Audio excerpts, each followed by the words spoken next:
ser sin alteración de los tres pares craneales oculomotores. La diplopía la puede referir el paciente sin tú evidenciar la paresia, ¿ok? Es decir, puedes mover o ordenarle al paciente que mueva sus ojos y no ver que esté parético, es decir, o sea, no ser tan evidente la pérdida del paralelismo. Pero la pérdida del paralelismo puede ser lo suficientemente leve para que tú no veas la paresia, pero el paciente sí perciba la diplopía. Ahora, como les dije, ya esta es la tercera oportunidad. La diplopía es una percepción del mismo paciente. Entonces, la idea del examen físico es ver qué tan genuino es lo que dice. Y la pista es ocluir un ojo. Si ocluye el ojo y la diplopía es genuina, el paciente va a ver perfectamente bien. El doctor se me quitó. Ahora, si persiste, dice que ve triple, ¿qué hace? Profe, No, con respecto a que yo tengo una duda. Hoy tengo un paciente de 70 años que era o sea, cerca de sus genitales. El área de la yo lo vi porque está en pañales. Estaba toda esa zona negra, pero negro ¿cómo se describiría ahí? Lesión de color negro de tal extensión, tú calculas más o menos 20 centímetros, 40 centímetros, lo que consideres que tiene de área, que rodea la región genital, bueno, la región del periné, que abarca hasta los miembros inferiores, o ambos muslos, o cara interna de ambos muslos, y respetando la descripción, si tiene un borde inflamado, un borde activo, si descama o no descama. Esa es la forma de examinarlo. Ahora, con esa ubicación, con esa descripción, tú puedes plantear el fenómeno de gangrena de Fournier, que es el tipo de fenómeno que sucede en la región perineal, necrótico por infarto cutáneo, complicación de la diabetes. Sí, Gangrena de Fournier. Es de muy mal pronóstico.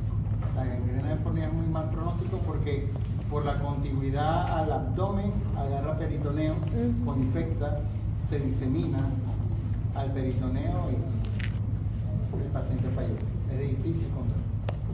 Profe, yo había leído en Mogollón que hablaban de la pupila de Argyll Robertson. Eso es un signo, me imagino, pero lo que le iba a preguntar es... Un fenómeno. Un fenómeno. Si es un signo porque tú lo aprecias. Exacto, cuando hace reflejo fotomotor. ¿Qué quiere decir la pupila de Argyll Robertson? Que hay pérdida del reflejo fotomotor en ese ojo cuando se hace, pero sí se conserva el reflejo de la acomodación, solo que y la pupila se conserva miotónica. Que si cuando eso puede acompañar a las presentaciones, como es lesión mesencefálica, dice en Mogollón, acompaña diplopía y vértigo, o sea que veríamos eso también cuando hay lesión, ¿no? La pupila de Argyll Robertson es aquel paciente que cuando estimulas la luz a la pupila no hay contracción. Es decir, porque lo que pasa es que cuando dice el mesencéfalo es como dice, vives en Maracaibo. Pero ¿en qué sector? En sí la lesión que describe el fenómeno de Argyll Robertson es en el núcleo de Edinger. ¿Okay? Así como la disociación diabética es un fenómeno sensitivo de la sífilis, la pupila de Argyll Robertson también.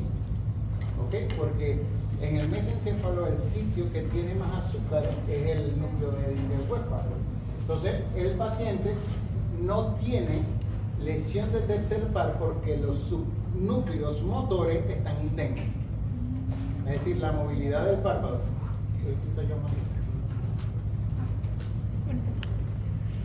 ¿Qué pasa? ¿No he terminado?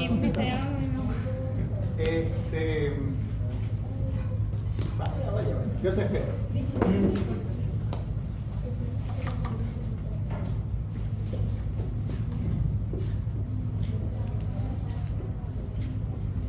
Así yo tenía un presidente ya de posgrado. Que su mamá le iba a llevar la merienda.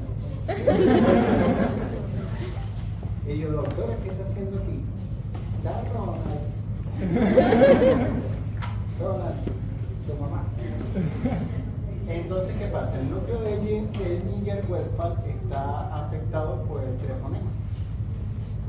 cuando se le coloca luz a esa pupila no hay contracción porque el núcleo que genera la respuesta refleja no funciona. Pero ¿qué pasa? Hay vías córtico-nucleares, es decir, de la corteza occipital, que sí están viables porque no están afectadas. Entonces, cuando le expresamos luz a esa pupila, no hay contracción. Pero cuando le acercamos un objeto, es decir, mira aquí, y se lo acercamos, sí hay contracción pupilar. La mirada de seguimiento y de acomodación es cortical. Es decir, si yo como semiólogo quiero evaluar corteza occipital, la evalúo a través de los campos visuales y de los reflejos de seguimiento y acomodación. ¿Ok? La pupila de Argyll-Robertson es como un fenómeno patológico que nos sirve para entender mejor esas vías. La vía de Edinger, que es la respuesta fotomotora, y la vía cortical, en este caso occipito-mesencefálica, de la acomodación. Profe, pero en Snell yo repasé recorrido, origen, y decía que la diferencia entre la vía del reflejo fotomotor y de la acomodación es que la acomodación tenía conexión con la corteza frontal también. O sea, había conexión de la corteza visual con la frontal. O sea, la corteza frontal es más que todo seguimiento. Es más que todo seguimiento, pero acomodación pura es occipital. Pero ambas vías, dice el libro, que llegan al núcleo de... Claro. Pues. Todo lo que tenga que ver con un par craneal siempre llega al núcleo, por eso son vías córtico-nucleares. En un síndrome piramidal puro, ¿ok? No se han preguntado por qué un paciente con ictus solamente tiene 7 y 12. Porque en el tallo cerebral están los núcleos de los pares craneales 3, 4, 5, 6, 7, 8, 9, 10, 11 y 12 por aquel lado. Entonces, ¿qué pasa? Todos los núcleos de los pares craneales reciben vías córtico-nucleares ipsolaterales y contralaterales. Todos los núcleos, menos el séptimo y el décimo, que solamente son contralaterales. Por eso es que el paciente, cuando tiene una lesión cortical en un solo hemisferio, el paciente va a tener alteración del 7 y el 12, porque las ipsolaterales no existen y los otros pares craneales sí existen, por eso es que están preservados. Entonces, todo fenómeno cortical que tenga que ver con la cara o con los pares craneales pasan previamente por el núcleo y a partir del núcleo se distribuye. Gracias, profe. ¿Alguna otra pregunta, jóvenes? Profe, Juan. con respecto al temblor, profe, si una persona llega con temblor, ¿hay que describir el tipo de temblor? El paciente, cuando llega con movimientos involuntarios, hay que describir el movimiento involuntario. Ahora, Y ese movimiento involuntario coincide con temblor, tú dices que es temblor. Pero es más o menos como la lesión de la piel, tú no puedes decir que es gangrena. Tú puedes decir, el paciente presenta movimiento involuntario en mano o en pierna o en cualquier región, izquierda o derecha, de tantos hertz, eso quiere decir oscilaciones por minuto. Temblor tiene de 8 a 16 oscilaciones por minuto, pero el flapping, que es el tremor, son 22 oscilaciones por minuto. Pueden ser periféricos o axiales, ¿ok? Entonces el movimiento involuntario periférico de 8 Hz en miembro superior derecho, si es en reposo o es en activación. Por ejemplo, temblor de Parkinson es temblor de reposo. Deme la mano, se le quita. Descanse, le da. Pero el temblor cerebeloso, por ejemplo, él está tranquilo sin temblor, deme la mano. Eso es cerebelo, ¿entendido? Entonces, lo que nuestro deber como semiólogo es describir el movimiento involuntario de la mejor forma que la pueda describir. Y a partir de esa descripción, estimar o decidir cuál es el tipo de movimiento involuntario. Desde el flapping, temblor, mioclonía, fibrilación, balismo, corea, ¿ok? Distonía. Así. Ok, eso es un balismo. Hemibalismo si en un solo lado. Entonces todos los temblores no son iguales. Lo que pasa es que eso lo vamos a ver en motricidad mañana. Pero el movimiento involuntario se describe de la mejor forma posible.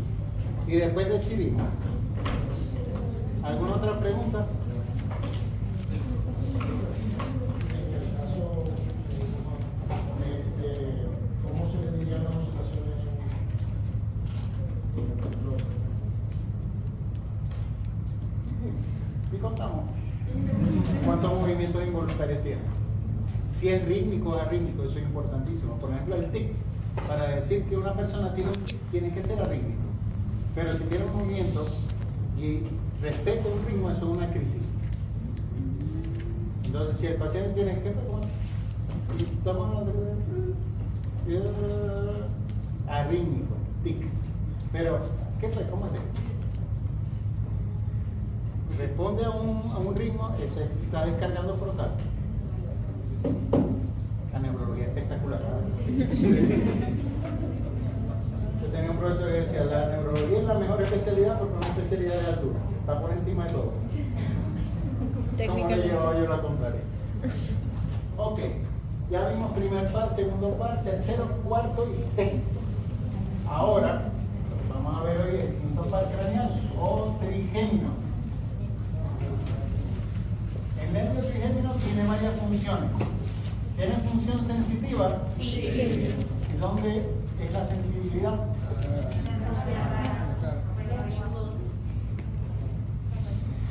La cara, cuero cabelludo, ¿y qué más? Ah, esa es la cara. Es la cara, la nariz, la boca, todo eso está en la cara. ¿Tiene una función sensorial? Sí. ¿Dónde? Lengua. ¿Verdad? Ay, sí. No, Sí. ¿Qué sabor? ¿Qué sabor depende del trigémino?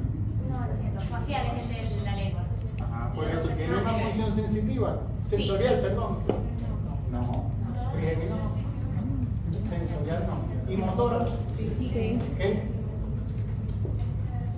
Los músculos pterigoideo medial, pterigoideo lateral. Macetero, los más grandes, ¿verdad? Los pterigoideos. Medial y término no participa en el reflejo corneal. Claro. también. Eso sería sensitivo. Claro. ¿De qué? No es sensorial. Sensitivo. Sensorial, órgano de los sentidos. Pero el gusto, que uno puede decir, el trigémino tendrá que ver. No tiene. El gusto es séptimo, los 2 tercios Anteriores. y el noveno, el tercio posterior. Entonces la sensibilidad es la sensibilidad de la cara, del rostro. Igual, como vamos a ver en unos minutos, el séptimo par craneal, desde el punto de vista topográfico, debemos dividir la cara en 3 segmentos.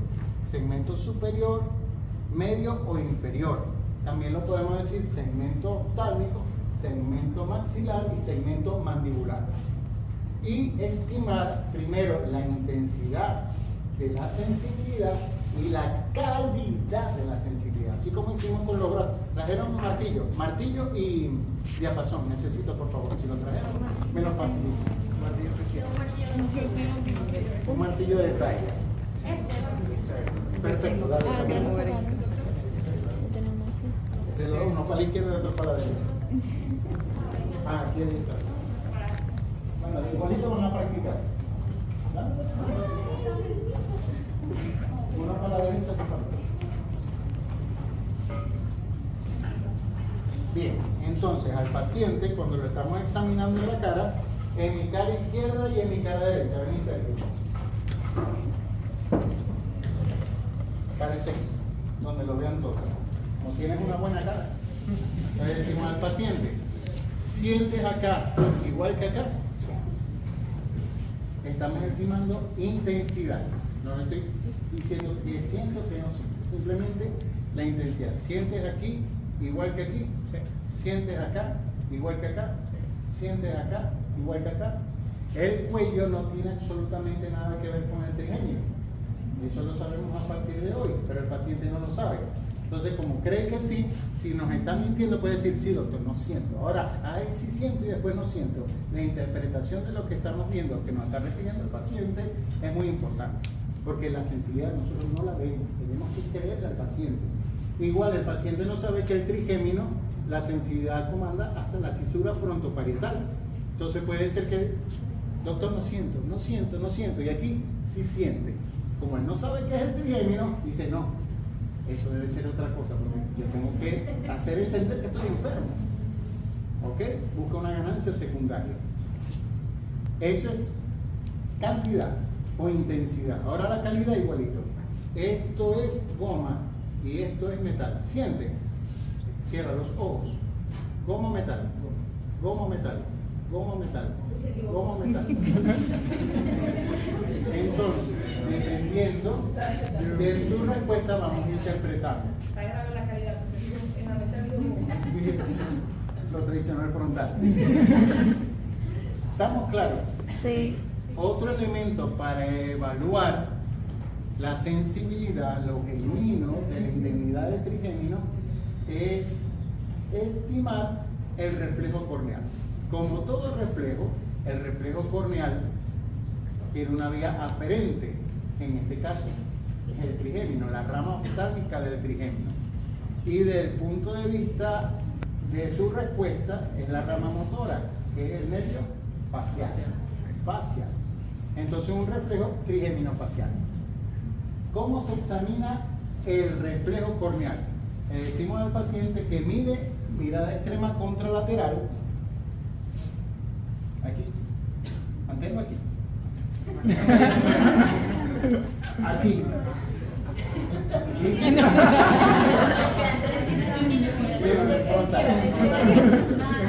Mira para allá, mira para la pantalla.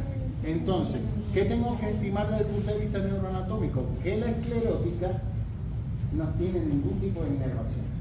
Entonces, con una torunda de algodón, con lo más finito del algodón, vamos palpando la esclera.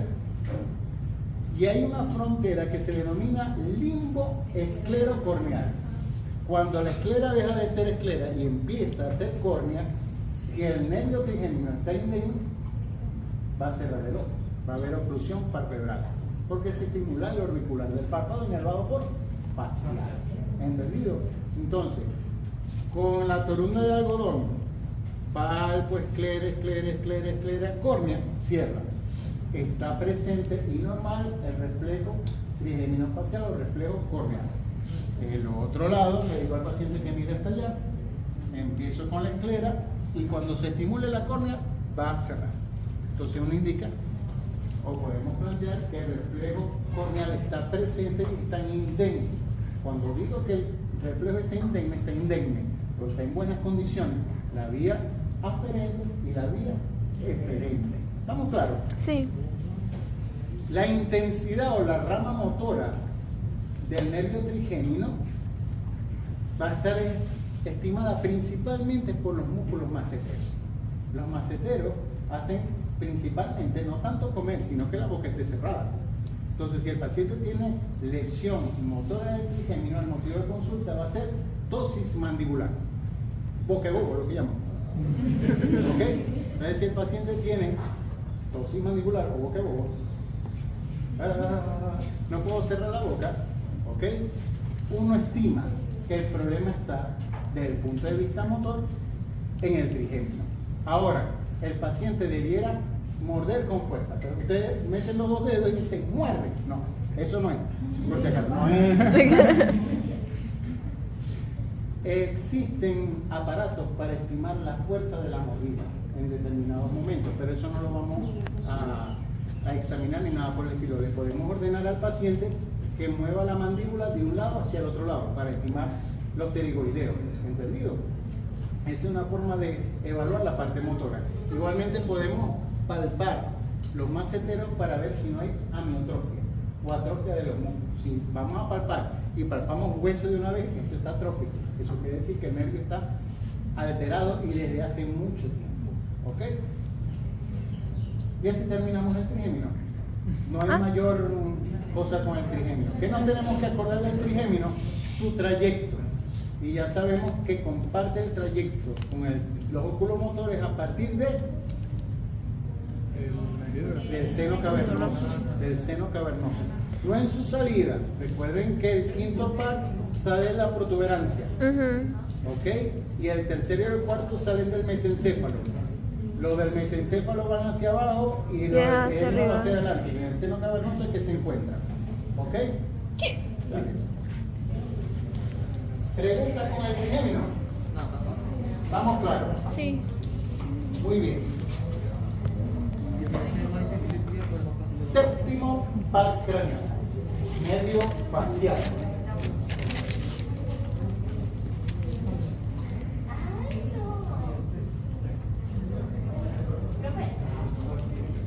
¿Quién dijo? Sandra quiere saber sobre la neuralgia del trigémino. Ajá. Dame la pregunta. La neuralgia del trigémino es un síndrome clínico cuyo motivo de consulta es dolor facial, ¿ok? No cefalea, no cervicaria, dolor facial.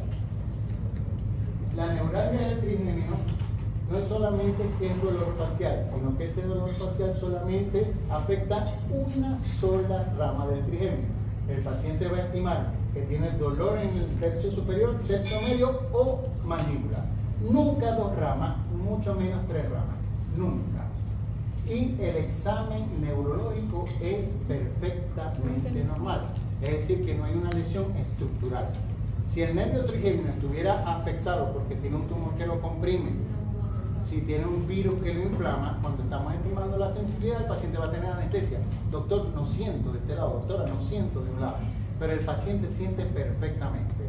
Y el reflejo corneal está presente. Y la fuerza mandibular está espectacular. Porque es un problema funcional. Hasta ahora las teorías aceptadas para la neuralgia del trigémino es un fenómeno genético, de canalopatía propia de la disposición espacial de las fibras del nervio trigémino. Y prácticamente es hereditario autosómico dominante. O sea, si el papá o la mamá le dolía la cara, al hijo le dolieran, a los padres le dolieran. Aparece entre los sexta década de la vida, quinta, sexta década de la vida. No se cura, se controla. Y se colocan neuromoduladores para mejorar el potencial de acción del trigémino. Pero lo más importante de la neuralgia del trigémino es que el examen físico neurológico es perfectamente normal. Si vemos que al examen físico del trigémino hay anestesia o hay ptosis mandibular o hay una alteración del reflejo corneal, eso quiere decir que hay una lesión estructural. Y eso descarta por completo la neuralgia del trigémino y orienta al neurólogo o al médico que lo está examinando a que necesita hacerse una resonancia magnética para ver dónde está la lesión que lo está comprimiendo. Profe, ¿y por qué dicen que hay zonas, o sea, refieren zonas gatillo? O sea, que si se cepilla o se Sí, toca. no son zonas ¿Y qué- gatillos, sino fenómenos. ¿Y qué pasa? O sea, ¿por qué pasa eso? Que si Porque se estimula la entrada exagerada de sodio al canal. ¿Ok? Si yo estimulo la cara, para yo sentir, tienen que entrar ciertas moléculas de sodio para modificar el potencial de acción. El potencial de acción del nervio normalmente es menos 90 milivoltios. Si yo le coloco a la cara un estímulo, por ejemplo que le toque la cara, este potencial va de menos 90 a menos 30. Sigue negativo, ¿entendido? Genera la sensación, pero no genera dolor. Entonces, ¿qué pasa en el nervio? Y esto es el principio fisiopatológico de todos los dolores neuropáticos. Si está el nervio y está el canal de sodio, si normalmente tenían que entrar 3 moléculas de sodio, cuando se estimula, entran 6, entran 9, entran 12. Y ese potencial de acción en vez de menos 30 pasa a positivizarse. Entonces, cuando el potencial de acción se positiviza a más 30, más 60, esto es lo ¿Ah? O sea, irritar es una palabra que no tiene ningún contexto acá. Aquí se despolariza. Se despolariza. Y eso genera dolor. Y eso pasa en cualquier nervio del cuerpo. Es el principio fisiopatológico de, por ejemplo, la neuropatía diabética. El paciente tiene dolor en guantes y calcetines de ese patrón porque la glicosilación no enzimática de proteínas afecta el canal de sodio, el canal de cloro, el canal de calcio y empieza a descontrolar el potencial de acción de la neurona, en este caso del nervio periférico. Y el principio farmacológico es estabilizar el potencial. Por ejemplo, el canal de sodio, ¿ya vieron un neurológico en fármaco? ¿No? ¿Qué están viendo en fármaco? Antimicrobiano. Vivo fue periférico. Autónomo. Bueno, el canal del sodio lo estabiliza la carbamazepina, por ejemplo, la fenitoína, y el canal del cloro, si yo quiero que entre más cloro a la neurona, le coloco fenobarbital, le coloco clonazepam o cualquier otro barbitúrico, lo compuesto Z. Y si yo quiero canalizar calcio, por ejemplo, le coloco ácido valproico, la motrillina, topinamato. Dependiendo de lo que quiere estabilizar o el canal que quiere estabilizar para devolverle los menos 90 milivoltios de esa carga, genera una estrategia con un estabilizador. La gabapentina, la pregabalina estimulan la entrada de cloro, por ejemplo. Claro, esto no se lo van a enseñar así, les acabo de resumir. Biblioteca de farmacología. Ay, ¿cuánto me cuesta a mí que se lo olvide farmacología? En posgrado. ¿Ah? Jamás. Jamás. Pero si les doy clínica, les voy a enseñar terapéutica, que eso es otra cosa. Cuando hay, digamos, una enfermedad de vasculitis sistémica, y todo eso, se puede ver afectada la arteria maxilar y provocar lo que es fatiga de los músculos masticadores. No. Para llegar a la fatiga de los masticadores, o sea, la vasculitis sistémica puede generar vasculitis del nervio. Se afecta la base vasorium del nervio, el nervio se muere. Hay necrosis mielínica o axonal y eso genera debilidad. Ese es el principio fisiopatológico de las neuropatías en los procesos de colagenosis, por no decir vasculitis. Porque la vasculitis es complicación, cuando hablamos de vasculitis secundaria, es complicación de la esclerodermia, el lupus eritematoso, la artritis reumatoidea. O sea, en teoría, todas las colagenosis pueden tener un fenómeno de vasculitis. Y esta vasculitis pasar en cualquier parte del cuerpo, por ejemplo, el nervio periférico. Y eso es lo que llaman las neuropatías asociadas a vasculitis.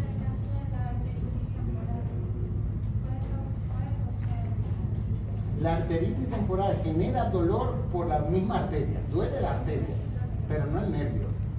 ¿Okay? Duele la misma arteria, porque la arteria tiene nociceptores que están sensibles a esos estímulos inflamatorios. Que esos nociceptores van a transmitir la vía hacia el tálamo ipsilateral por el trigeminal, evidentemente. Pero no es una neuropatía trigeminal, por ejemplo. Hay que estar claro en ese fenómeno. ¿Okay? El cuerpo humano se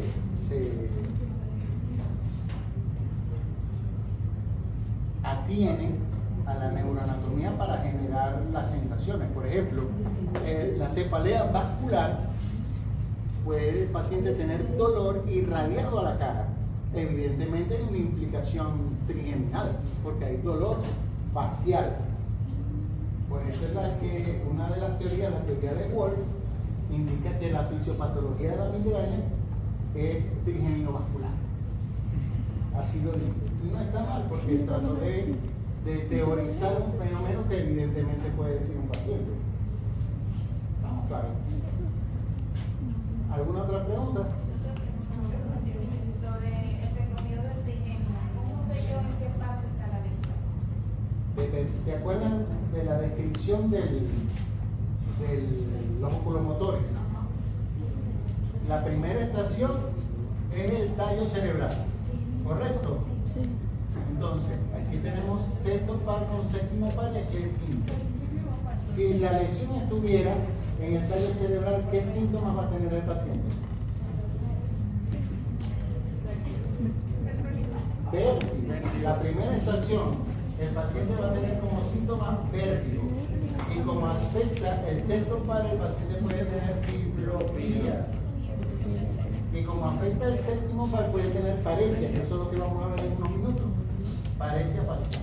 Eso es lo que se denomina enfermedad o síndrome de Millar-Bull. La siguiente estación del trigémino. ¿Perdón? No tiene que tener dolor. En todo caso, anestesia, ¿no? Anestesia facial. La anestesia facial es típica de las lesiones parenquimatosas. Ya el dolor es más relacionado al periférico. ¿Ok?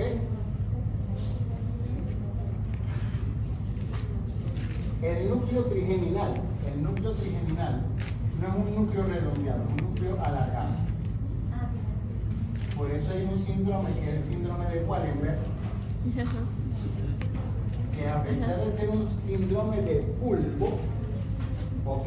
Puede generar anestesia, alternancia sensitiva. Alternancia sensitiva. Creo que eso se preguntó en el examen. Sí. Pero como ese tema no me tocó bien. Ni lo vieron. Yo le pregunté, ¿la doctora Isabel les dio neurona motora superior? Sí, pero ¿Qué es lo que le dio? Nada más. Pero ustedes me dijeron que sí lo dieron. Calma. Entonces, si son las preguntas del examen, yo le pregunté, ¿la doctora Isabel le dio neurona motora superior? Y ustedes me dijeron, sí. No, pero es que esto es neurona motora superior. Ah, porque no lo habían estudiado. ¿Será que pasó eso? Que les dio el tema y ustedes no lo estudiaron y como... Cuando lo vimos en el examen ya muy quedó. Por eso, pero si vamos a suponer, yo les doy un tema hoy, ¿verdad? Y ustedes van al libro y me dicen mañana, doctor, usted no nombró el síndrome de Wallenberg, los síndromes de Miller-Kubler, el fobia superior e inferior, Tapia, Schmidt. Es que no importa que no lo haya nombrado, el rollo es que ustedes lo tenían que buscar en el libro. Cuando vean el síndrome piramidal, el síndrome de neurona motora superior, abarca. Yo creo que este dibujito se lo hice yo. Neurona motora superior, cerebro, mesencéfalo, protuberancia, bulbo y cordón. Es decir, si el paciente tiene un cuadro clínico compatible con déficit, espasticidad, hiperreflexiva vinci, las lesiones son en estos segmentos. Y cada uno de estos segmentos se divide en el síndrome piramidal, los síndromes de tallo, que son mesencefálicos, Weber, Benedict, Cloud, lo de protuberancia, Miller-Kubler, fobia superior e inferior, y los de bulbo, que son los menos, síndrome de Tapia, Schmidt, Wallenberg, Babinski-Nayot y esas cosas, como dos temas. Y la lesión medular, que es paraparesia, cuadriparesia, trastorno esfinteriano y nivel sensitivo. Esos son los síndromes de neurona motora superior. Todo dentro de la Constitución, nada fuera de la Constitución. Profe, una pregunta. El síndrome de Wallenberg se da por hemorragia, No. ¿cierto? ¿No? Es muy difícil que sea por hemorragia, no te puedo decir que es imposible, pero el núcleo, que es la fosita lateral del bulbo, que es donde está la lesión, es una cosa extremadamente pequeña. Sí. Para que solamente de Wallenberg por una hemorragia tiene que ser media gota de sangre. Correcto, fosa lateral del bulbo también, en la terminología de testículo. Ese es el ataque. Sí. Y lo que sucede es porque una arteria, que es la arteria cerebrosa Cerebrosa posterior inferior, se infarta, porque hay dependiendo de su nacimiento, si es en la vertebral isolateral o si nace de la basilar, Ajá, vacilar. dependiendo Sí. de su nacimiento, porque hay un porcentaje que nace aquí y un porcentaje que nace acá. Si un ateroma, vasculitis, esas cosas generan la alteración de Wallenberg. Por trombosis. ¿Y el síndrome de Weber también sería entonces por infarto o no? También El es síndrome de Weber, o sea, porque ese es mesencefálico y nada más es ocular. Sí, perdón. ¿qué le dije yo? ¿Para qué sirve el examen físico neurológico? Para ubicar la lesión. Entonces, si el paciente tiene alternancia sensitiva, ¿verdad? ¿Dónde está la lesión? Ahorita estábamos hablando de... Está en Si tallo. tiene alternancia En tallo. sensitiva, En este está caso en un bulbo. síndrome de Wallenberg. Ok, Tú sabes que está ahí, pero no sabes qué es. ok, O sea, porque así como puede ser un infarto, puede ser una placa de esclerosis múltiple ok. o puede ser una metástasis. ¿Me explico? Sí. O sea, una cosa es dónde está y otra cosa que puede tener. Un paciente puede tener síndrome de Weber, mesencéfalo. Ahora, pero esta lesión puede corresponder con un infarto, puede corresponder con una hemorragia vascular, ¿verdad? Pero Sí. puede ser inmunológico, esclerosis múltiple, y puede ser neoplásico, un tumor. Ok. Puede ser degenerativo. Hay 3 síndromes degenerativos que degeneran el mesencéfalo: síndrome de Child-Drager, síndrome de Lewis y síndrome de parálisis supranuclear progresiva o síndrome de Olszewski. No me acuerdo, son 3 epónimos. Ok. Pero nos quedamos con el síndrome de Olszewski, que degenera mesencéfalo y puede generar síndrome de Weber, de la degenerativa. Hay procesos infecciosos que afectan el mesencéfalo, lo hemos nombrado al principio de la clase, que es la sífilis, Sí. por ejemplo. Entonces, traten de precisar bien eso. Una cosa es saber dónde está la lesión y otra cosa qué está produciendo. Una cosa es una cosa y otra cosa es otra cosa. Esa es mi frase favorita. Entonces, bueno, vamos a dedicar en algún momento a repasar neurona motora superior para que, si no tienen estos conocimientos, los tengan. Y Sí, los porque fijen. Wallenberg y Weber lo había leído, era que el origen era vascular. O sea, lo leí fue como en Into. No lo leí en Quinto, para complementar el análisis, después comparte con los oculomotores seno cavernoso, hendidura esfenoidal. Entonces, para saber qué está en seno cavernoso, hendidura esfenoidal, además vistas. Si está en seno cavernoso, va a producir proptosis. Y si está en hendidura esfenoidal, no hay proptosis. Esa es más o menos la diferencia aquí. Séptimo par, nervio facial.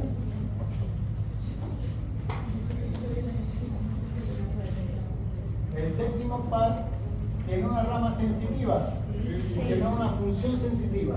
Sí. ¿Dónde está la función sensitiva del nervio del facial? Alrededor del conducto ventrícular. Retroauricular.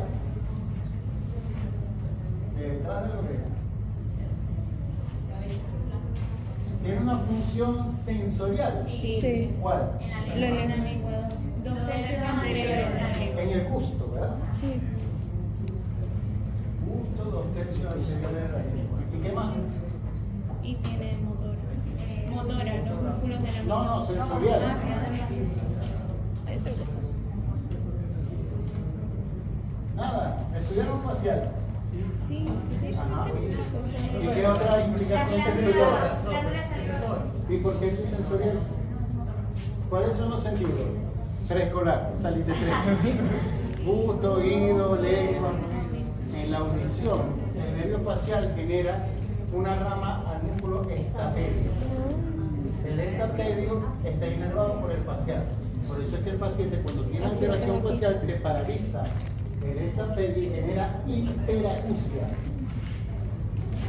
Entonces, si el paciente tiene lesión facial, va a tener disgeusia e hiperacusia. Son síntomas sumamente olvidados en el interrogatorio o en la revisión del sistema del nervio facial. ¿Ok? Entonces, solamente hay 2 fenómenos que generan hiperacusia en este mundo. El embarazo, porque la paciente embarazada está alterada de los nervios, y la parálisis facial. ¿Ok?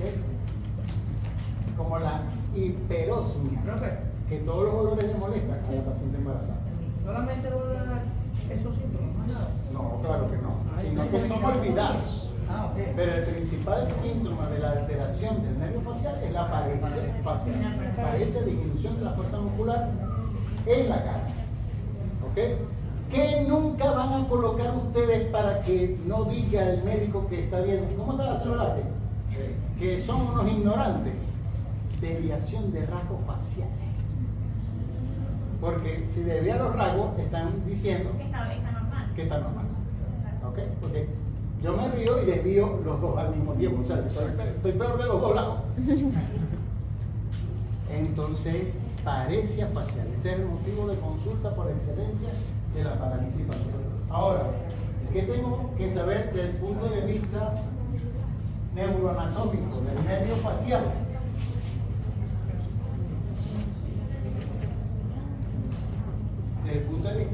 anatómico, tengo que, de forma obligada, recordar que la vía córtico-nuclear solamente es cruzada.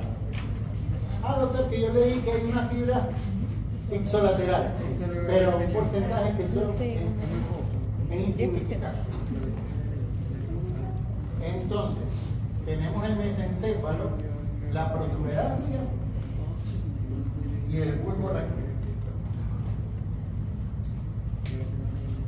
La vía córtico-nuclear es cruzada, es decir, aquí en el séptimo par, el núcleo está en el mesencéfalo, detrás del núcleo del nervio ocular, motor ocular externo. Entonces recibe del lóbulo frontal hacia el otro lado y del lóbulo frontal contralateral. Lo único que son así es el séptimo y el 12. Y el 17, correcto. Y después del núcleo del facial va hacia adelante, generando ciertas ramas que están implicadas en la salivación, que están implicadas en el músculo estapedio, la auditiva. ¿Cuál es el emisario de risco, la rama accesoria del facial que ayuda a la secreción?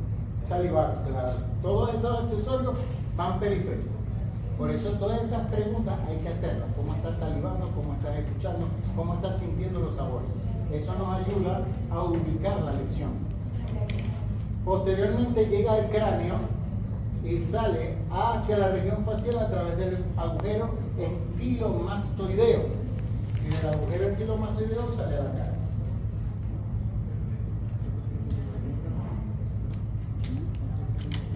Del punto de vista del motivo de consulta, dificultad para mover la cara. La dificultad para mover la cara, hay una clasificación en la intensidad de la parálisis facial del 0 al 7. Sin embargo, no nos interesa mucho. Hay ciertos fenómenos semiológicos que tenemos que estimar al momento de describirlo en el examen físico. Del punto de vista topográfico, además del trigémino, o teniendo la base del trigémino de mi cara superior, media e inferior, región oftálmica, maxilar y mandibular, puedo describir los músculos en ese mismo segmento, tercio superior, tercio medio, tercio inferior. ¿Cuáles son los músculos implicados en el tercio superior? El músculo frontal y el orbicular de los ojos. Que cierre los ojos, que cierre los ojos. Orbicular de los párpados, cierre los ojos, fuerte, ciérrenlo, miren al de al lado, cómo cierran los ojos, cierren los ojos fuerte.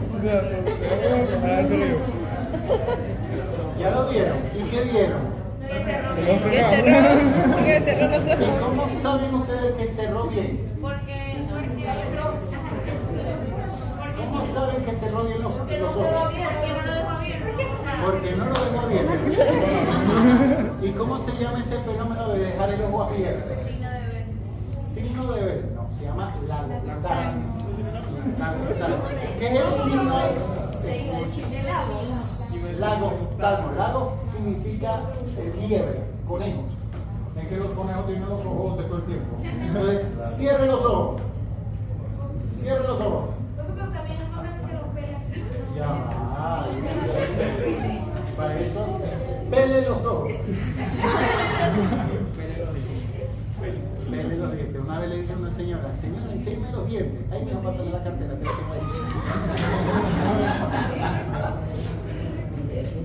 Ay, Dios, hay que saber que uno pregunta.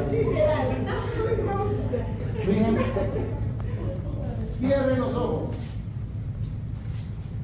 El fenómeno de no cerrar el ojo significa lagostalmo, que es el signo de Bell. También lo van a escuchar en algunos libros, sobre todo los argentinos, signo de negro. Cierren los ojos. Los negros no cierran los ojos. Negro. Quiere decir que el ojo, la pupila o el iris se desplaza hacia arriba. Ese es el signo de Bell. No es el fenómeno de no cerrar, sino que se desplaza la pupila. Cierra los ojos. ¿Entendido? Cuando hay parálisis facial bilateral, cierre los ojos.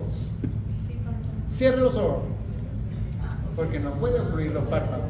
Entonces, El fenómeno palpebral no existe, pero el fenómeno oculomotor sí. ¿Entendido? Signo de Neri o signo de Bell. Y el lagoftalmo es la incapacidad de cerrar. Entonces, por eso los ojos parecen como de conejo, por eso se le dice lagoftalmo. Présteme atención. ¿Cómo sabemos si el paciente ocluye los ojos, que los cerró bien? Porque las pestañas se incluyen. Es decir, si el paciente cierra los ojos con fuerza, las pestañas van dentro de los párpados. Si las pestañas quedan fuera, por supuesto que no sean pestañas postizas, quedan por fuera, eso se denomina signo de Petri. Signo de Petri. El signo de Petri simplemente cuando el paciente cierra con fuerza los párpados, quedan las pestañas hacia afuera. Ahora, ¿qué nos va a orientar eso? La asimetría, que vemos un ojo con las pestañas incluidas y un ojo con las pestañas hacia afuera. ¿Entendido? Sí.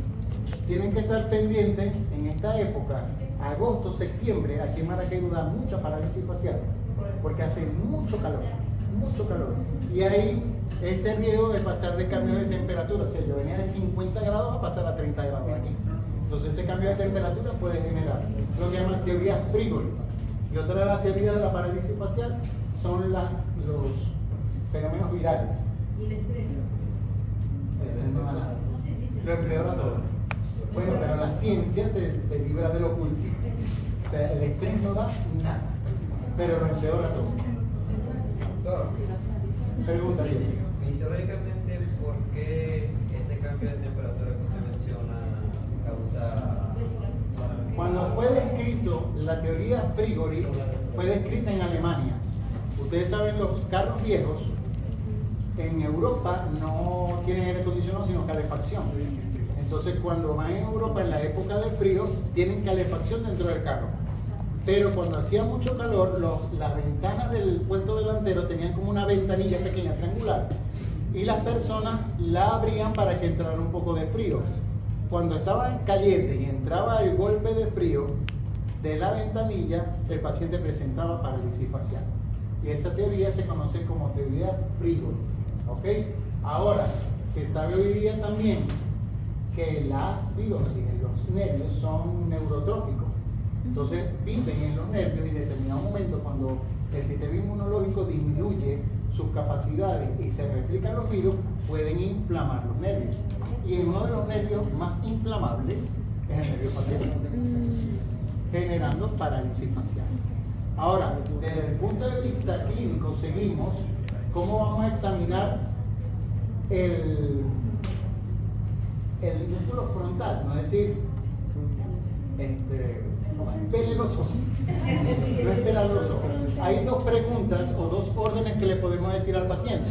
La primera, abra los ojos simplemente, abra los ojos con fuerza. Y para abrir los ojos hay que estimular el nervio frontal. ¿Y qué es lo que vamos a ver? La asimetría del fruncir el ceño, las asimetrías de las líneas faciales de expresión. Abra los ojos con fuerza, nada más una sola ceja. Eso no lo puedo hacer, por mucho que lo practique no me sale. Y otra cosa que podemos decir es que eleve la ceja, pero que abra los ojos con fuerza es la hora. Mírense uno con el otro y abran los ojos con fuerza. Cierran los ojos con fuerza. Se pueden quitar los dedos.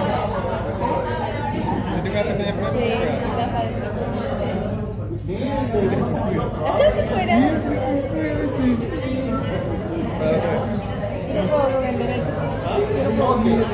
Entonces, nuestra mirada debemos prestar atención a la contracción del músculo frontal. La asimetría en la elevación de la ceja también puede ser una pista. Digamos. Por ejemplo,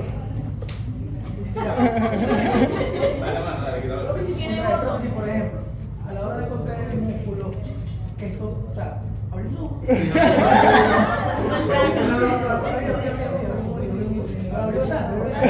Por ejemplo, a ver, si al abrir los ojos, esto se queda así, ¿qué sería? Que se quede abierto. Sí, o sea, abre los ojos, el ceño, el ceño, hay una simetría. Abre los ojos grandes. Ahí se contraen todos. ¿Y Abre si no los se ojos contraen? grandes, sosténlo así. Y si no se controla la parte, ¿cómo se dice? Parálisis facial. Es una parálisis. Recuerden que ustedes están aprendiendo. Presten atención. Ustedes están aprendiendo a explorar el nervio facial. Yo les estoy enseñando a explorar el nervio facial. Apenas vamos con el primer segmento. ¿Ok? ¿Cómo vamos a estimar, por ejemplo, los movimientos del segmento medio? Moviendo la nariz. Entonces hacemos como, rásquese la nariz sin rascarse la nariz. Hechizada, le decía Emilio. Mover la nariz. Así cálese la nariz. Mueva la nariz de un lado y para el otro. ¿Ok?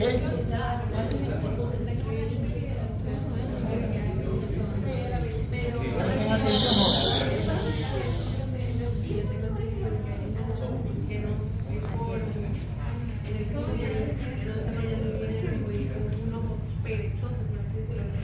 Eso no tiene absolutamente nada que ver.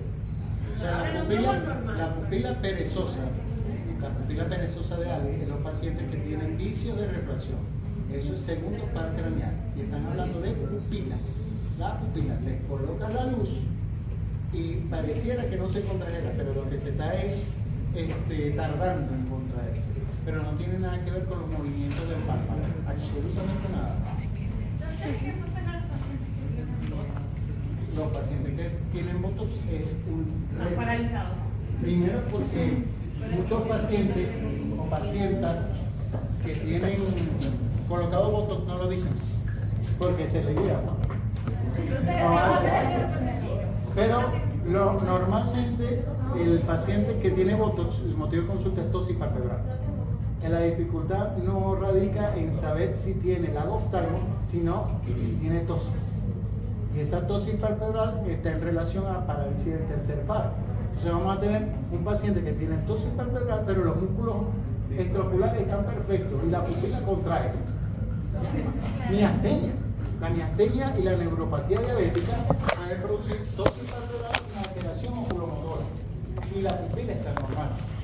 Entonces uno le explica, si no es diabética, tiene miastenia y hay que operarla, hay que abrirla con un boca chico y sacarle el timo, porque si no es un timo, más quimioterapia. Y cuando uno dice quimioterapia, ahí dice, doctor, ¿y no puede ser el botox? Porque si la dejo seguir, UCI, se muere y todas esas cosas. Y ahí cuando dicen, doctor, me inyecté botox. ¿Cuándo se me va a quitar? Un año más o menos. Porque la vida media de la toxina botulínica es 6 meses a 8 meses. A vida media. Entonces, quien no sabe utilizar o calcula bien el botox, se sobrepasa y puede generar esos fenómenos.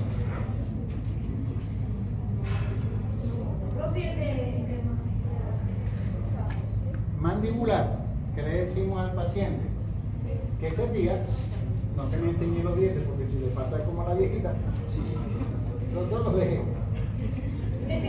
Que ese día, que se sonría, y si tienen, tan seguro que tienen los dientes puestos, que enseñe los dientes. Y que lance besito. Si no sabe lanzar besito, que se sople la mano. ¿Ok? El tercer mandibular, o la boca. ¿Qué servía? Que lance besito o que sople la mano, como si estuviera soplando un globo. Si el nervio facial está afectado, no tiene la capacidad de mantener el aire, ¿ok? Sino que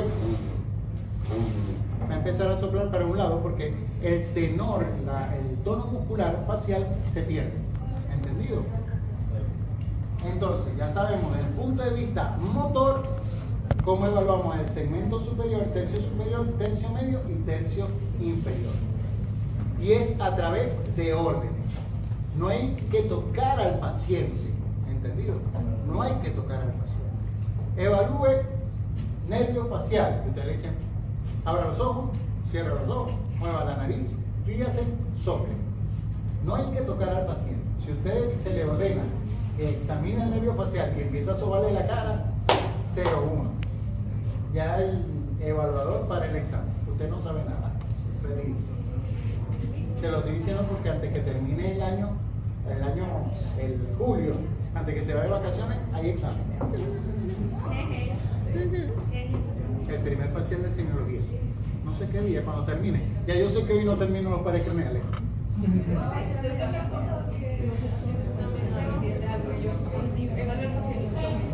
Claro, y los expulso. Sin que me quede nada por dentro.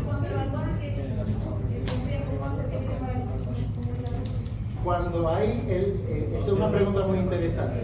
¿Dónde tengo que fijar mi atención cuando examino los labios? En el surco nasogeniano, es decir, el surco que está entre la nariz y la boca. Vean a su compañero de al lado, ríase. Ven el surco que se genera, ¿ok? Si el paciente se ríe y no se expresa el surco, quiere decir que hay parálisis facial. Ok, parece del orbicular de los labios, del rizorio y todos los músculos de la cara, del segmento del tercio inferior de la cara. Ahora, desde el punto de vista patológico, al analizar las lesiones del nervio facial, lo primero que tengo que estimar son las lesiones córtico-nucleares, que forman parte del síndrome piramidal. Entonces, el síndrome piramidal, además de tener parálisis facial central, porque solamente tiene alteración del tercio inferior de la cara, tiene hemiparesia ipsolateral. O sea, al mismo lado donde hay la paresia facial, tiene el déficit motor. En el mismo lado que tiene la paresia facial, tiene el déficit motor. Es lo que se denomina síndrome piramidal. Simplemente el síndrome que cursa con parálisis facial. Y como la lesión es córtico-nuclear, se denomina parálisis facial central. Ahora, el siguiente segmento donde puede estar alterado es en el tallo cerebral, específicamente en la protuberancia molar. Porque ahí está el nacimiento del nervio facial. Entonces ya aquí, a partir del núcleo hacia adelante, el paciente va a presentar parálisis facial periférica. ¿Qué quiere decir el término periférico? Que tiene alteración de los tres segmentos faciales. Parálisis facial central, solamente el tercio inferior. Parálisis facial periférica, los tres segmentos. Frontal, superior, medio e inferior. Si la lesión... Tercio inferior. Orbicular de los labios. Solamente. A partir del núcleo, es decir, todo lo que corresponde al tallo cerebral y trayecto periférico del nervio facial es parálisis facial periférica. Y periférica porque afecta a los tres segmentos. Ahora, si la lesión está en protuberancia, ya se lo pregunto porque es la tercera vez que se lo voy a decir. ¿Cuál será el motivo de consulta además de no mover la cara? Vértigo. ¿Qué va a tener? Vértigo. Vértigo, muy bien. ¿Y qué más? Diplopía. Diplopía, ¿por qué? Por parencia del sexto. ¿Y qué más va a tener? Anestesia facial porque se da en quinto. ¿Y eso cómo se llama? Síndrome Miller-Guller. ¿Saben o no saben neurología? Saben mucho.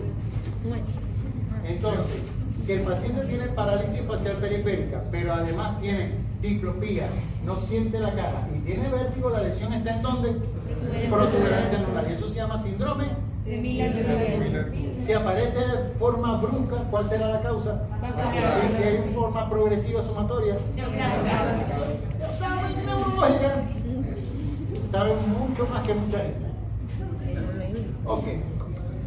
Después de la protuberancia, el nervio facial sale hacia adelante, hacia abajo y hacia afuera, buscando el agujero estilomastoideo.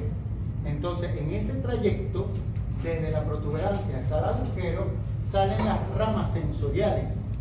Entonces, ahí es donde va la pregunta: ¿cómo sientes el sabor?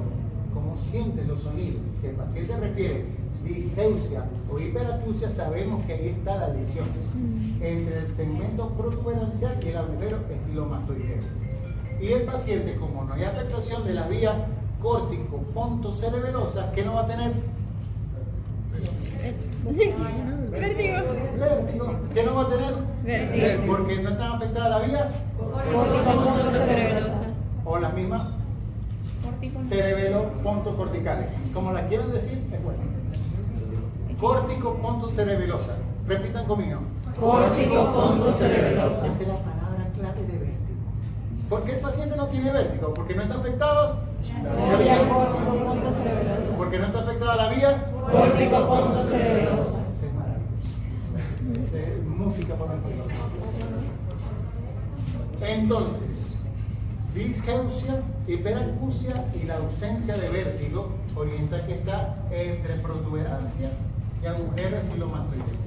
Y a partir del agujero estilomastoideo hacia adelante, es decir, hacia el músculo facial o a los músculos faciales, solamente van a tener síntomas motores, es decir, incapacidad para mover frente, nariz y boca.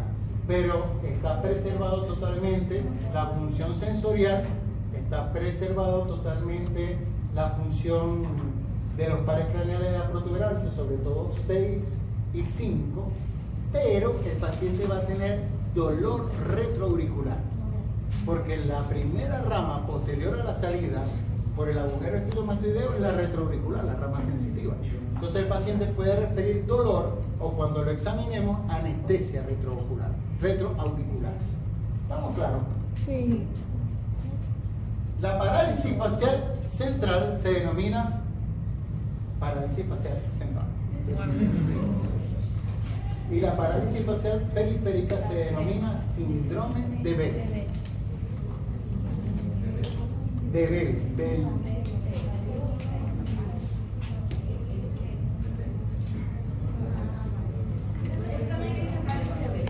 Parálisis de Bell.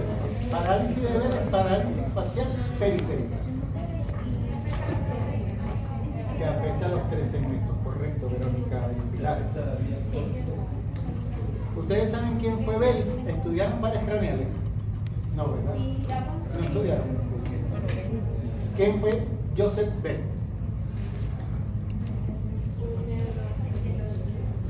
Que por él se conoce la parálisis facial de Bell. Y con esto termino la clase. La parálisis facial de Bell se le confiere a Joseph Bell, que fue un gran otorrinolaringólogo de la época victoriana, Inglaterra, años 1800. Joseph Bell era dibujante. Él no era médico, era de las clases pobres, pero como tenía esa virtud de poder dibujar, era llamado por los médicos, sobre todo los anatomistas, para hacer dibujos de los síndromes clínicos que ellos veían. Y tenían tanta virtud para la medicina, tenía ese ángel, tenía ese don, para aprender fácilmente y captar los síntomas semiológicos, que fue el primer inglés en entrar a Oxford a estudiar medicina sin ser hijo de médico, porque antes solamente estudiaban medicina en Inglaterra los hijos de médicos. Y a partir de su destacada labor se abrieron las puertas de las facultades a los hijos o a las personas que no eran familia de médicos. Él abrió las puertas a todas las personas, o abrió las puertas a la medicina a todo el mundo sin ningún tipo de distinción. Entre los síndromes otorrinolaringológicos que cursan con alteración del séptimo par, hay 2 grandes síndromes que involucran a los otorrinolaringólogos. Primero, el síndrome de ángulo pontocerebeloso. El síndrome del ángulo pontocerebeloso es cuando hay una lesión entre la protuberancia y el cerebelo. Y por aquí pasa el 6º par, el 8º par y el 7º par. ¿Por qué involucra el otorrino? Porque el paciente tiene acusia, es decir, no escucha absolutamente nada. Mañana veremos el 8º par. Y por eso involucra el otorrinolaringólogo. Y el segundo síndrome es la parálisis facial de Bell viral, que se conoce como síndrome de Ramsay-Hunt. El síndrome de Ramsay-Hunt es un síndrome generado por herpes zóster en la región auricular y va diseminando el 8º par, generando acusia, dolor intenso y parálisis facial. Por expresión. Claro, porque tiene un efecto. ¿El síndrome de Meniere? El síndrome de Meniere es algo que no existe. ¿Pero por qué? Me está buscando la lengua. No, porque estaba leyendo de eso, que se va a ver. El síndrome de Meniere es un síndrome que se describió en los años 1700, donde el paciente presentaba cuadro clínico de vértigo inexplicable asociado a tinnitus. ¿Ok? Entonces, todo paciente que presente vértigo como tinnitus se le plantea el diagnóstico de Meniere. El rollo es que en 1700 se decía que ese paciente era incurable. Y hay médicos que siguen diciendo que el Meniere existe y que es incurable, y eso es mentira. Ninguna de las dos cosas. El vértigo y el tinnitus se puede curar y hay tratamiento para eso. Doctor, disculpe, ¿una cetoacidosis diabética puede generar vértigo? No, No puede. no. Profe, ¿y el embarazo se puede haber tinnitus? Dependiendo, ¿Usted puede tinnitus en el embarazo? ¿verdad? Escuchaba como... Diste luz y se te quitó. Sí, definitivamente. ¿Cómo te digo que no? ¿Qué puede pasar? El embarazo es un fenómeno muy interesante porque la mujer embarazada se dematiza. Todo su cuerpo aumenta de volumen, no solamente la barriga. Entonces, el nervio facial, por ejemplo, la parálisis facial periférica es frecuente en el embarazo. El tinnitus a lo mejor también porque por los agujeros cocleares, donde pasa el octavo par, si el octavo par aumenta de volumen, son comprimidos. Puede la fisiopatología ir por ahí. ¿Algún tumor de la glándula parótida puede ocasionar parálisis? Porque tengo entendido que el facial... Es una pregunta extremadamente interesante. No. Y no se sabe por qué. ¿Ok? Los tumores parotidios no generan parálisis facial. Y no se sabe hoy día por qué. O sea, respecto al crecimiento neoplásico de la parótida no afecta intrínsecamente el nervio facial. Ahora, es muy importante, sobre todo para los cirujanos oncólogos de cabeza y cuello, la indemnidad de la parálisis facial, la indemnidad del nervio facial posterior a la intervención quirúrgica. De hecho, cuando se opera parótida para extraer un tumor, todo el tiempo andan con un electromiógrafo para ver si hay una fibra una fibra del nervio facial y tratar de no seccionarla. La parálisis facial es una de las secuelas más frecuentes en tumores de cabeza y cuello. Profe, yo tengo una duda. Mi hermana, ella tuvo parálisis facial durante la época de COVID. De hecho, para estas épocas en julio. Pero la neuróloga en el momento le dijo que quizás estaba relacionado era con las migrañas. Le dijo fue así. Ajá. Pero pudo haber sido por COVID. Fíjate, Galo, fíjate. Sabiendo lo que sabes, estamos cumpliendo 3 meses de relación. Para esta época, ¿verdad? 3 meses más o menos tenemos. ¿Qué crees tú? ¿Qué fue el COVID? Fisiopatológicamente, ¿qué es lógico pensar? ¿Que fue la migraña que le generó la parálisis facial? Fisiopatológicamente, ¿cómo una migraña puede generar parálisis facial? No hay forma de explicarlo. Pero si un virus, sabemos que el COVID es neurotrópico desde el inicio, porque la anosmia, la única forma que el COVID la puede producir es porque tiene neurotropismo por el primer par, pero también puede tener neurotropismo por el octavo, neurotropismo por el séptimo, ¿ok? Puede generar parálisis facial, un virus. Sí. Entonces, si te ponen a decidir, la parálisis facial fue por la migraña que no existe, por el COVID que sí existe, ¿cuál será? El virus. No te lo dije yo, tú lo dedujiste. Eso es lo que se llama juicio crítico. Pero existe una forma de ciclovir. Hay gente que coloca ciclovir. ¿Para qué? Para la parálisis. O sea, se coloca un antiviral. El aciclovir es el menos utilizado. Por lo menos el menos utilizado por los neurólogos, que somos los que sabemos de nervios. Claro que sí le colocan aciclovir, porque el médico general y muchas veces el internista no sabe que el aciclovir no penetra el sistema nervioso. ¿Okay? Los antivirales que penetran el sistema nervioso son el ganciclovir, que el nombre comercial es Cimebene, el valaciclovir, que el nombre comercial es, no me acuerdo, y últimamente se sabe que Remdesivir y el molnupiravir puede penetrar el sistema nervioso. Entonces, no es colocar el aciclovir, sino que debemos saber si un paciente tiene parálisis facial periférica, que probablemente sea ocasionada por un virus y que tenemos que colocar antiviral. Pero cuando coloquemos el antiviral, hay que tratar de colocar un antiviral que sí penetre el sistema nervioso. En este caso, el que tenemos accesible en el mercado es el valaciclovir, que se coloca también para el virus del papiloma humano. Una pregunta, yo vi un video y un doctor decía como que no vale la pena poner ni molnupiravir ni remdesivir cuando hay COVID. ¿Por qué dicen que a veces no vale la pena poner un antiviral cuando, no sé, porque sí? Okay. Hay criterios para utilizar el remdesivir con base en que, gracias a Dios, hoy día, después de la vacuna, la gran cantidad de pacientes con COVID cursan a la mejoría espontánea. No se tiene que colocar el antiviral, porque esos antivirales son costosos. O sea, cada ampolla de remdesivir llegó al piso de los $150. Si vamos a colocar 5 ampollas, son $700 que van a gastar entre el material y la ampolla. Si no tiene criterios para colocarle, ¿cuáles son los criterios?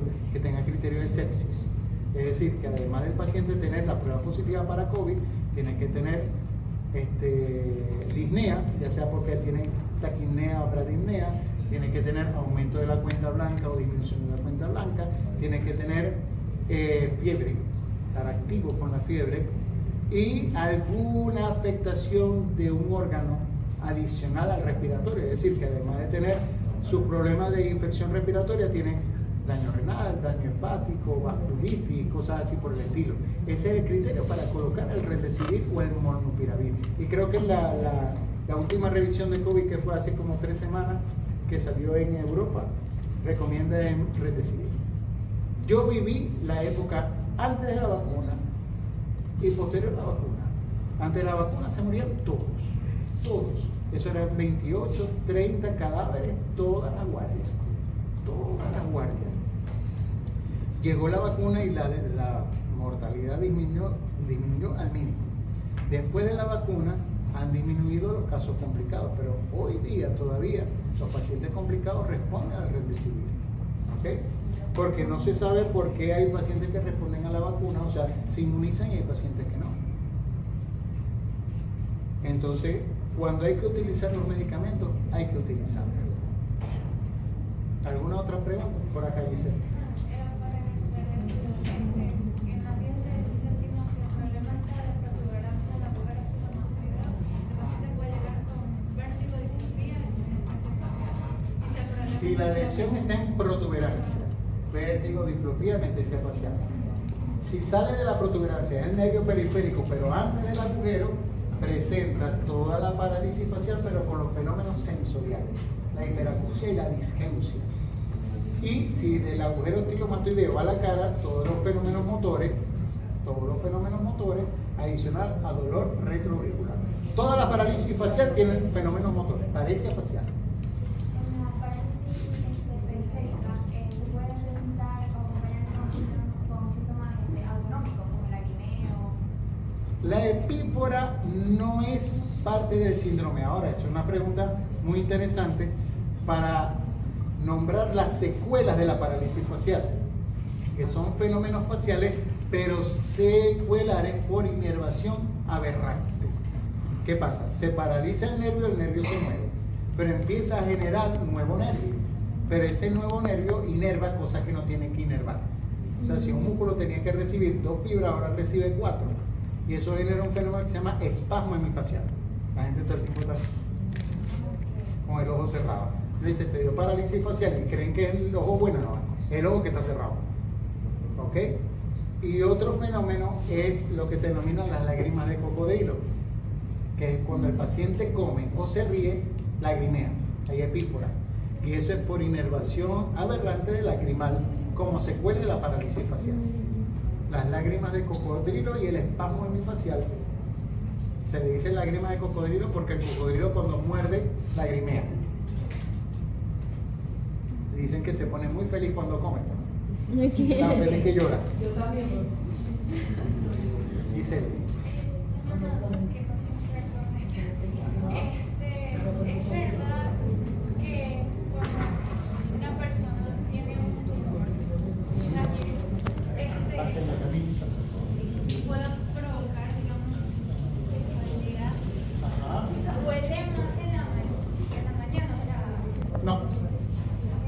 absolutamente nada que ver. Que el dolor sea predominio matutino porque tiene un tumor, para nada. Para nada. ¿Alguna otra pregunta, jóvenes? A ver, hijo. ¿Una diferencia de la parálisis facial central que nada más da la parte inferior? Tercio inferior. Y la periférica da solamente Los 3 tercios. Periférica, los 3 tercios. Claro. Hay fenómenos, ojo, esta pregunta es interesante. Hay fenómenos de diplegia facial. Es decir, que los dos lados de la cara se pueden paralizar. Ahora, ¿puede haber diplegia central? Sí. Si hay lesiones corticales bilaterales.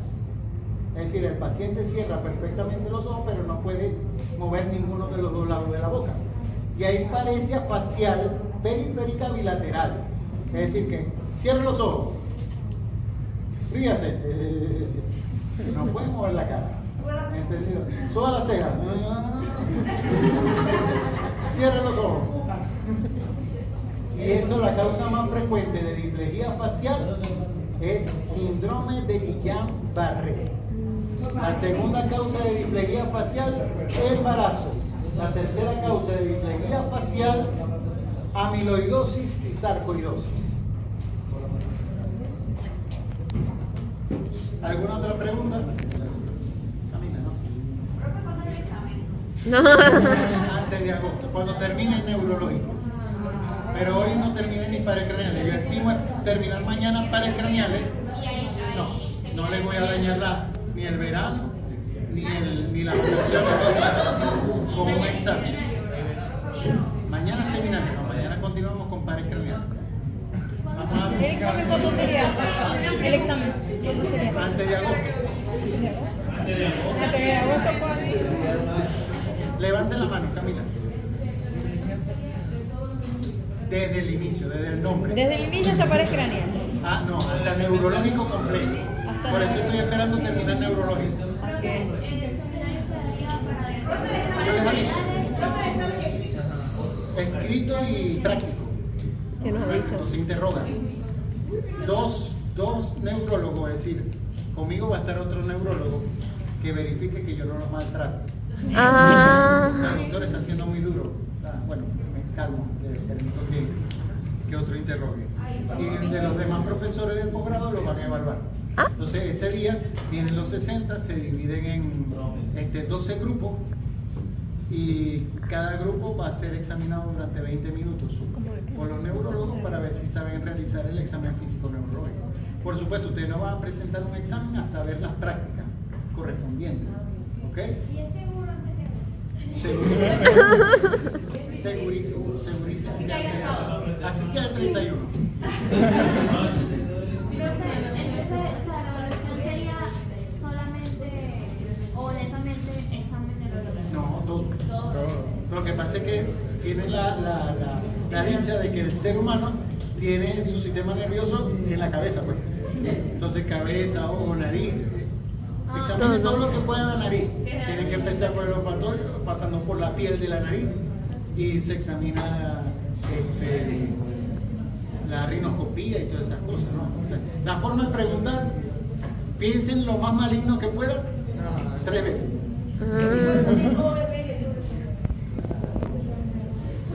¿Cómo vas a examinar octavo par si previamente no has visto que el conducto es de libre? Bien. Pura semiología. O sea que no va a pie. No va a pie.